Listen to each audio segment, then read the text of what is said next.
Start करते हैं। कल पढ़े थे क्या, किसका रिवीजन किए थे? प्रेजेंट कॉन्टिन्यूअस टेंस का, ठीक है। तो आज करेंगे किसका? प्रेजेंट परफेक्ट टेंस का, ठीक है। प्रेजेंट परफेक्ट टेंस में आप इस नाम को पहले देखिए, प्रेजेंट है यानी कि अभी, वर्तमान से, अभी से जुड़ा हुआ है। परफेक्ट यानी कि कंप्लीट हो गया, ठीक है। अब दोनों बात पहले देखिए, काम पूरा हो गया है लेकिन उसका संबंध किससे है? तो प्रेजेंट से, वर्तमान से है, ठीक है। इसलिए इसको समझने के लिए सबसे पहले ध्यान दीजिए, वी यूज, हम प्रयोग करते हैं, किसका प्रयोग करते हैं जी? तो प्रेजेंट परफेक्ट टेंस का, प्रेजेंट परफेक्ट टेंस का, फॉर दैट एक्शन, उस काम के लिए, विच हैज फिनिश्ड, जो पूरा हो गया है, बट रिसेंटली, लेकिन कब हुआ हो? अभी, हाल में। या इसको ऐसे समझिए, कोई काम पूरा हो गया लेकिन उसका संबंध किससे है? वर्तमान से है, ठीक है। जैसे मैंने आपको प्रेजेंट कंटीन्यूअस टेंस पढ़ाया है या पढ़ा दिया है, इस बात को ध्यान देंगे कि सेंटेंस पर खास तौर पे उसका रिलेशन किससे हो? प्रेजेंट से हो, ठीक है। एक्शन क्या हुआ हो? पूरा हो गया हो। जैसे मैंने खाना खा लिया है, अब 2-4 दिन पहले खाए थे उसका बात तो नहीं कर रहे, मैंने खाना खा लिया है। मैंने ताजमहल देखा है यानी कि रिसेंट में, हाल में देखा है, बात समझ रहे हैं? ये तो हो गया आपको इंग्लिश टू इंग्लिश समझने के लिए। अगर आप हिंदी से इंग्लिश में ट्रांसलेट करते हैं तब आपको क्या देखना है? तो इसमें रहेगा क्रिया के अंत में, यानी कि वर्ब के लास्ट में, क्रिया के अंत में क्या रहेगा? चुका है, चुकी है, चुके हैं, या फिर रहेगा आ है, ई है, ए है इत्यादि, ठीक है। ये पहचानने के लिए, किसके लिए? पहचानने के लिए। जब हम, जैसे मैंने तुम्हें देखा है, मैंने तुम्हें देखा है, यानी कि देखने का काम पूरा हो गया है, लेकिन किसमें? बात पास्ट की नहीं हो रही कि मैंने तुम्हें देखा था, ऐसा नहीं कहा। मैंने कहा मैंने तुम्हें देखा है, मैंने इस पुस्तक को पढ़ा है। ये सारा जो आप देख रहे हैं किससे? प्रेजेंट से रिलेशन है। और एक्शन क्या हो चुका है?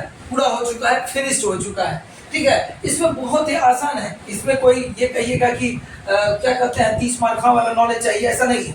आराम से अगर समझेंगे तो एक्शन कंप्लीट हो गया, फिनिश हो गया, लेकिन उसका संबंध प्रेजेंट से यानी कि वर्तमान से है, ठीक है। एक और चीज आप ध्यान देंगे जो कि आपको सिंपल पास्ट में काम में आएगा।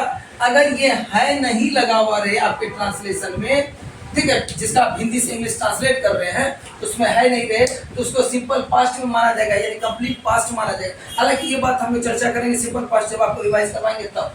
फिलहाल we use present perfect tense for that action, उस काम के लिए, which has finished but recently, ठीक है। चलिए इसका स्ट्रक्चर देख लेते हैं हम लोग कि किस प्रकार के स्ट्रक्चर को फॉलो करना है, कैसे हम सेंटेंस या स्टेटमेंट डिलीवर करेंगे, कैसे सेंटेंस लिखेंगे इसका।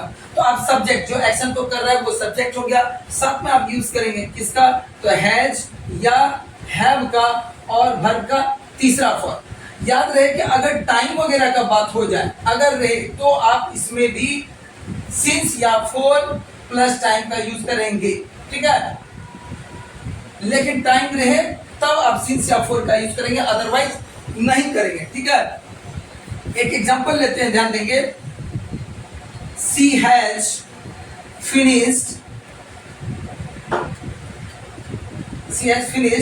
हर वर्क, उसने अपना काम पूरा कर लिया है, यानी कि अभी वाला काम जो उसको काम दिया गया था वो काम उसने पूरा कर लिया है। She has finished. अब हैज और हैव का भी ध्यान रख लीजिए, कई बच्चों को वैसे पता होगा आप लोगों में से हैज कहाँ लगाते हैं, कहाँ हैज का यूज करते हैं, कहाँ हैव का।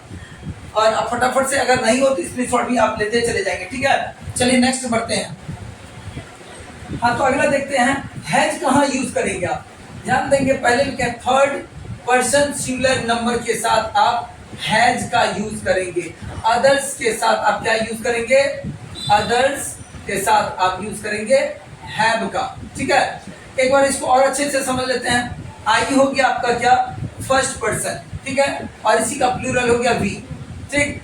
सेकेंड पर्सन हो गया आपका यू, ठीक है, सिंगुलर भी और प्लूरल भी। आई के साथ, वी के साथ, यू के साथ तो हैव का यूज होता ही है। किसका यूज होता है? हैव का। और जितना बाकी सब जितना भी हो गया वो क्या हो गया? Third person. I we you को छोड़ करके सब क्या है? Third person. अब ध्यान रखना है कि अगर उसका नंबर सिंगुलर है यानी कि एक है तो उसमें हम क्या करेंगे, थर्ड पर्सन सिंगुलर नंबर में हम हैज लगाएंगे। लेकिन थर्ड पर्सन है पर वो सिंगुलर नहीं, प्लूरल नंबर है। क्या है? प्लूरल नंबर, तब हैव लगाएंगे। जैसे अगर हम कहें आपको माय मदर, तो सिंगुलर सेंस दे रहा है, थर्ड पर्सन है, ना आई ना वी ना यू है, क्या है? थर्ड पर्सन है। वो भी कितनी माँ? एक माँ की बात कर रहे हैं हम, सिंगुलर है ये, क्या लगाएंगे? हैज। लेकिन अगर यही रहता है यहाँ पर माय सिस्टर्स, ध्यान देंगे, माय सिस्टर्स, तो थर्ड पर्सन तो है पर ये क्या है? प्लूरल है, इसलिए इसमें लगाएंगे हैव। क्या लगाएंगे? हैव। तो उम्मीद करते हैं कि आपको हैज है वाला जो मामला है वो क्लियर हो गया आपको। अब आपका निगेटिव की ओर बढ़ते हैं। किसकी ओर? निगेटिव सेंटेंस या स्टेटमेंट प्रेजेंट परफेक्ट टेंस का कैसे यूज करेंगे? तो कुछ नहीं, बहुत ही आसान है। आप हैज हैव का यूज कर ही रहे थे। हैज हैव अब प्लस वर्ब का कौन सा फॉर्म? तीसरा फॉर्म प्लस ऑब्जेक्ट, ये था आपका। और जैसे ही निगेटिव का बात होगा तो हैज हैव के बाद आप क्या लगाएंगे? नॉट। अदरवाइज आप एक और काम कर सकते हैं, शॉर्ट फॉर्म इसका यूज कर सकते हैं, हैजंट और हैवेंट का। हैजंट और हैवेंट का एक एग्जांपल लेते हैं ताकि और अच्छे से क्लियर हो जाए। I haven't done my work, I haven't done my work, मैंने अपना काम पूरा नहीं किया है। I haven't done my work. या हम कह सकते थे इसको I have not done my work, दोनों ही क्लियर था। ठीक है, सी रहता यही या ही रहता तो she hasn't seen, she hasn't seen the Taj Mahal, the Taj Mahal, उसने ताजमहल नहीं देखा। क्योंकि थर्ड पर्सन है, आई वी यू नहीं है, थर्ड पर्सन वो भी सिंगुलर है, इसलिए हम क्या यूज किए? हैजंट। आपको इसमें याद रखना है कि वर्ब का तीसरा फॉर्म यूज होता है, चाहे वो प्रेजेंट परफेक्ट टेंस हो, पास्ट परफेक्ट हो या फ्यूचर, हमेशा परफेक्ट टेंस में वर्ब का तीसरा फॉर्म यूज होता है। ठीक है, जैसे go, went, gone, play, played, played. और दूसरा, कई बार आप देखे होंगे कि सेकंड वर्ब का दूसरा फॉर्म यानी कि सेकंड फॉर्म और थर्ड फॉर्म एक ही जैसा लगता है, लेकिन उसमें आपको ध्यान रखना है कि हैज, हैव या हैड रहेगा निश्चित रूप से, या सेल हैव, ठीक है, या विल हैव। इसके बाद जब भी आएगा जो वर्ब का फॉर्म तो वो हमेशा वर्ब तीसरा फॉर्म आएगा और इसको वर्ब का तीसरा। जैसे आई हैव प्लेड क्रिकेट, मैंने क्रिकेट खेला है। ठीक है, यही बोल देंगे आई प्लेड क्रिकेट, तो वो सिंपल पास्ट में चले जाएगा। ठीक है, चलिए नेक्स्ट बढ़ते हैं इंट्रोगेटिव में। अब तक जैसा आपको बताते आए हैं कि जो हेल्पिंग वर्ब होता है उसको क्या करते हैं? आगे कर देते हैं इंट्रोगेटिव में। ठीक है, तो इंट्रोगेटिव में भी बता चुके हैं आपको पहले से ही कि यस नो क्वेश्चन होता है और कौन सा होता है? तो WH, पहला yes no. Yes no question में आप ध्यान देंगे, यस नो क्वेश्चन में सिर्फ हेल्पिंग वर्ब को आगे करना है, सेम एज वेल। याद करना कोई जरूरी नहीं है स्ट्रक्चर को। याद कैसे रखेंगे? हैज है वर्ब का तीसरा रूप, क्योंकि सब्जेक्ट ऑब्जेक्ट तो सब में रहता है। हैज है वर्ब का तीसरा रूप। अब इंट्रोगेटिव है तो जो हेल्पिंग वर्ब हैज है उसको क्या करेंगे? वर्ब को पहले कर देंगे। हैज या have plus subject plus verb का तीसरा फॉर्म और ऑब्जेक्ट इंट्रोगेटिव मास। अगर इसी में निगेटिव रहेगा तो निगेटिव की स्थिति में क्या करेंगे हम लोग?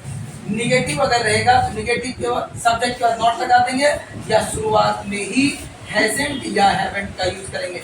हैजंट या हैवेंट का। ठीक है, क्लियर है। और यही अगर WH रहा, क्या रहा? WH, तो WH का यूज सबसे पहले करेंगे। पहले भी बता चुके हैं पिछले क्लास में भी कि WH का यूज हमेशा सबसे पहले होता है। कुछ एग्जांपल ले लेते हैं, चलिए। हैव यू इट, क्या आपने खाना खा लिया है? हैव यू नॉट प्लेड, तुमने नहीं खेला है, क्या तुमने नहीं खेला है? यहाँ आप देखिए क्या किए, तो हैव को पहले ले आए, बाकी सब्जेक्ट वर्ब का तीसरा फॉर्म, सब्जेक्ट वर्ब का तीसरा फॉर्म।